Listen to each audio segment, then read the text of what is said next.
महासोभ के काज सवारे छिए। अब मैं भी कहती हूँ आप सबके लिए क्या, सब कर कारज सवारी ना, सब कर कारज सवारी ना, और जानत जहान बाटे बाबा तो विश्वकर्मा की महिमा महान बाटे बाबा तो विश्वकर्मा की। बोले बाबा विश्वकर्मा की जय हो।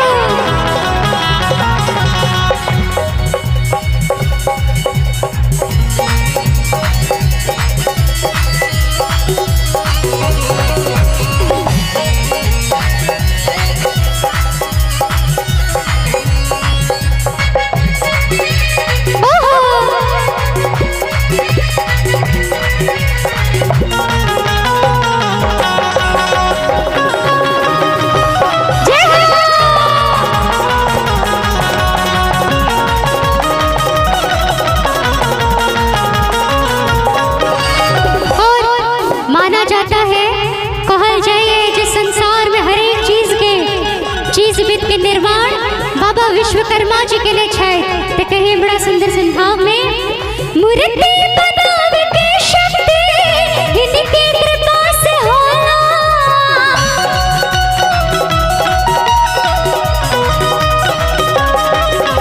मूर्ति बनावे की शक्ति इनकी कृपा से होला। एक दिन इनका याद कई ओ बाबा भोला, कि इन्हीं के आशीर्वाद से मूर्ति, गाड़ी, घोड़ा, रेल, ये जो साउंड है हर एक चीज बाबा विश्वकर्मा की कृपा से ही चलता है। और उनको एक बार बाबा भोलेनाथ ने भी याद किया था। और सावन में हर कोई जाता है बाबा बैद्यनाथ धाम। के सब जाए छिए, के सब गेल छिए, एकटा है दुटा बस देवघर के गेल छिए लगभग सब लोग।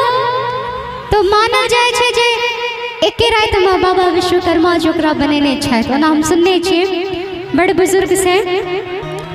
तो कहल जाए हर एक चीज बाबा विश्वकर्मा के बनावल अछि, कि अरे मूर्ति बनावे के शक्ति अरे इनके कृपा से होला।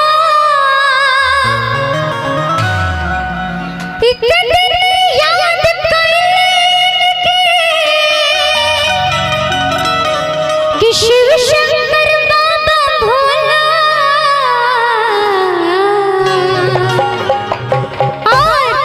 और इनका निशानी अभी भी लंका है प्रूफ के तौर पर। कैसे हो इनका के ठीक अभियोग तक, इनका के ठीक अभियोग तक, अरे लंका निशान बाटे बाबा ते विश्वकर्मा की महिमा महान बाटे बाबा ते विश्वकर्मा की।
जकरा जकरा दू चक्का, तीन चक्का, मोटरसाइकिल, टोटो जे भी छे, जो भी है उनकी दया से चलती है इस धरती पर। बड़ा प्यारा सा भाव है कि अरे बाबा विश्वकर्मा के अजब निराला खेल हो, कि उनकी कृपा से चलेला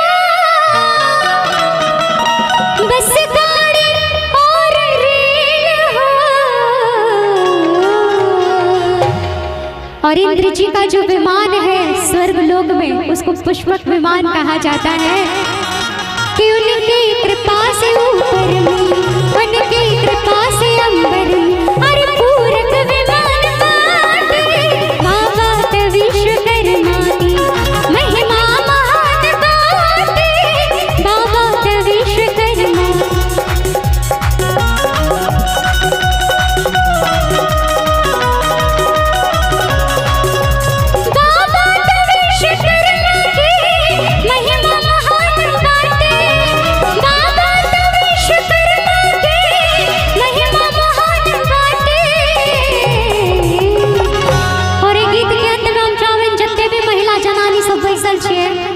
भगवती तू दुगो हाथ देने छथिन ने दादी कने दोनों हाथ हमरा देखाऊ त क्या क्या गो का हाथ ये हमू बुझिए गए तेरा हाथ नहीं देने छो भगवती के देने छो ना दोनों हाथ उठा आ मीठी मीठी ताली के साथ हां सब के अलग संग मंत्र लिखा पड़ते की दोनों हाथ उठा और मीठी मीठी ताली के साथ कि सबके कार्य सवारी